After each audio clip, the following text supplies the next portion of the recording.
ആദ്യം മുട്ട പൊട്ടിക്കണം. അപ്പൊ അത് പൊട്ടിക്കാൻ ചോദിക്കൊണ്ട് മറ്റേ മുട്ട പൊട്ടിച്ച എങ്ങാനും പുറത്ത് കറ്റേ പൊട്ടിക്കണ. ഈ മുട്ട പൊട്ടുന്നില്ല, ലോക്കൽ മുട്ടയാണ്.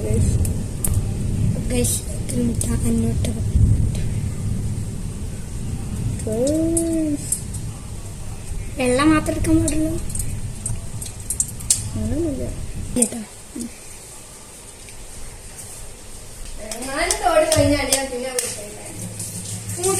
കുഞ്ച് കുഞ്ഞാതെ അധികം കഴിയൂല.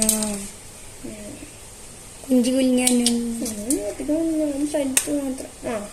ഞാൻ സ്ഥലം മാത്രം പൊട്ടിക്കട്ടോ, അല്ല മൊത്തത്തിൽ നിൽക്കുന്നുണ്ട്. ഈ സ്ഥലം അവിടെ ഓട്ടാക്ക ഇങ്ങനെ ഓട്ടാക്കിയ തോട് കൂടൂലേ? അത് കുഴപ്പമില്ല. അങ്ങനെ നീ മെല്ലെ തുറക്ക, മെല്ലെ പൊളിച്ചൂടെ. ഗൈസ്, ഫാദുക്ക് മുട്ട പൊട്ടിക്കാൻ അറിയില്ല എന്നാ തോന്നുന്നുണ്ട്. പൊളിയാത്ത പൊട്ടിക്കണം, പൊളിയാണ്.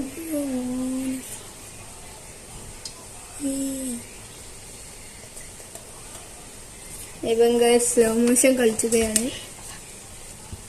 തോട് വിട്ടു വിട്ടു വിട്ടു കേട്ടോ.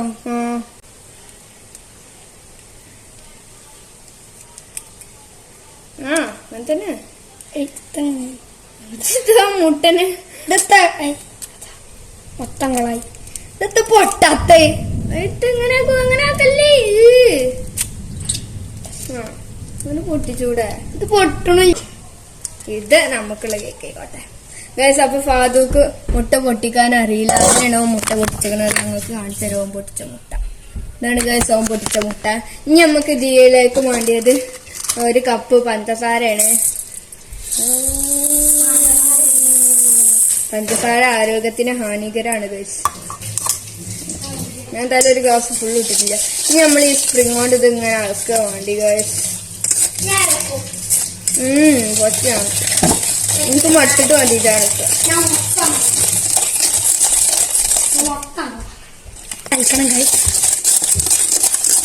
പൊട്ടൻസ് കളിക്കാൻ അറിയില്ല ഗൈസ്. എന്നൊക്കെ ഗൈസ് കളിക്കാറിട്ട് ഞാൻ കളിക്കിട്ട് നല്ലോണം കലങ്ങിക്കുന്നു ഗൈസ്. അപ്പൊ ഗൈസ് എനിക്ക് കളിക്കാറി മെഷീനാണ്.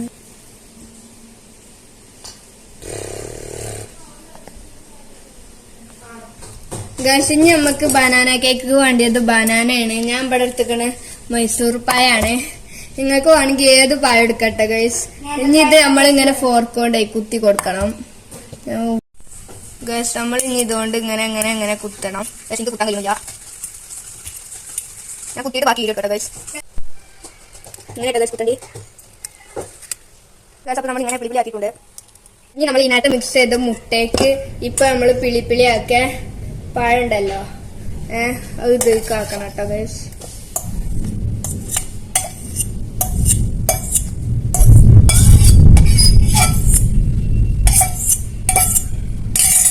നമ്മളിത് മിക്സ് ചെയ്യാൻ വേണ്ടി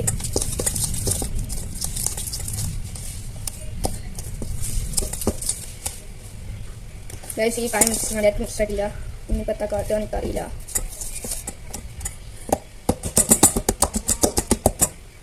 ഗൈസ്, ഇനി നമ്മൾ ഇതിക്ക് വാനില എസൻസ് ആണ് കൂട്ടാൻ പോകേണ്ടത്. ഒരിത്തിരി വാനില എസൻസ്.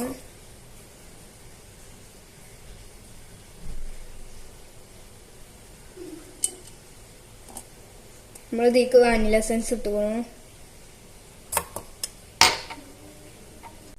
ഗൈസ്. ഇനി നമ്മൾ ഇതിക്ക് കുറച്ച് ബേക്കിംഗ് സോഡയാണ് ഇടാൻ പോകേണ്ടത്.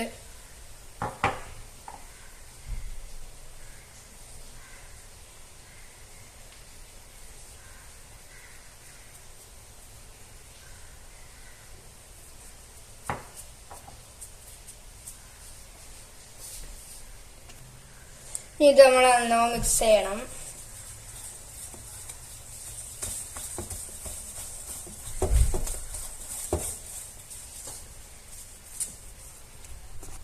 ഇനി നമ്മൾ ഇതിക്ക് ഒരു കപ്പ് മൈദയാണ് ഇട്ട് കൊടുക്കാൻ പോകേണ്ടത്.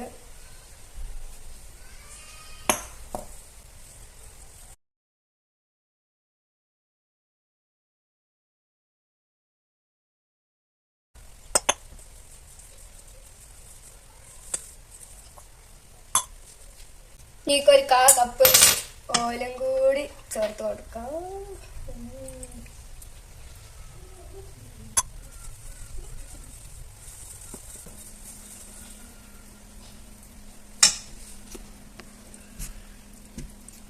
അപ്പോൾ ഗായ്സ് നമ്മളിനി കേക്കിൻ്റെ പാത്രത്തേക്ക് ഇത് എണ്ണ ഒഴിക്കണം.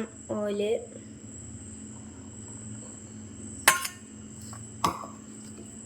നമ്മൾ ഇതിലേക്ക് നേരത്തെ ഉണ്ടാക്കി വെച്ച ഈ സാധനം ഒഴിക്കണം.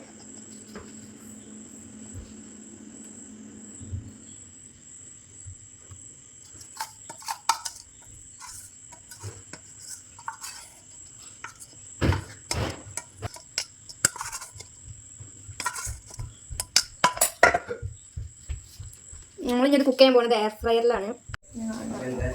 ഇനി നമ്മൾ ഈ എയർ ഫ്രയറിൽ 180 ഡിഗ്രിയിൽ 30 മിനിറ്റാണ് വെക്കണ്ടേ. ഇത് പക്കാണ്. ഇതിലേക്ക് നമ്മൾ ഈ കുന്ത്രാണ്ടം വെക്കണം.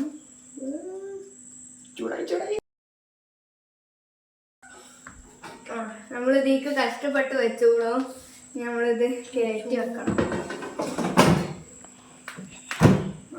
നമ്മൾ ഈ സ്വിച്ച് ഓൺ ആക്കിട്ടോ ഗൈസ്. അപ്പൊ ഇതിമ്മന്ന് കുറെ ഒച്ചൊക്കെ വരുന്നു.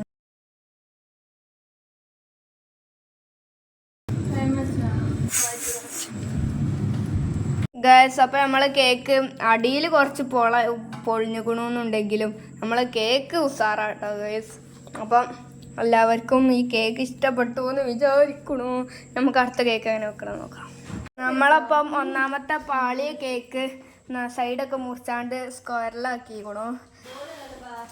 രണ്ടാമത്തെ കേക്ക് നമ്മൾ ഇതിൽ തന്നെ വെച്ചിരിക്കുകയാണ്. ഇത് നമ്മൾ എയർ ഫ്രൈയിൽ വെച്ചതാണ്. മൈസൂർ പായം കൊണ്ടുള്ള കേക്കാണ്. ഇതാണ് മൂന്നാമത്തെ കേക്ക്. ഇത് ഞങ്ങൾ നേന്ത്രപ്പായം കൊണ്ട് ഉണ്ടാക്കിയതാണ്. അപ്പം നിങ്ങൾക്ക് ഒന്നാമത്തെ കേക്കാണോ രണ്ടാമത്തെ കേക്കാണോ അതോ മൂന്നാമത്തെ കേക്കാണോ കാണാൻ ചൊറുക്കുന്ന് കമൻറ്റ് ചെയ്യുക. പിന്നെ ഇതിൻ്റെ ടേസ്റ്റ് അറിയണമെങ്കിൽ നിങ്ങൾ ഉണ്ടാക്കി നോക്കിക്കോളി. അല്ലാതെ ഞാൻ പെട്ടെന്ന് കൊറിയർ അയക്കാനൊന്നും പോണില്ല. ബൈ.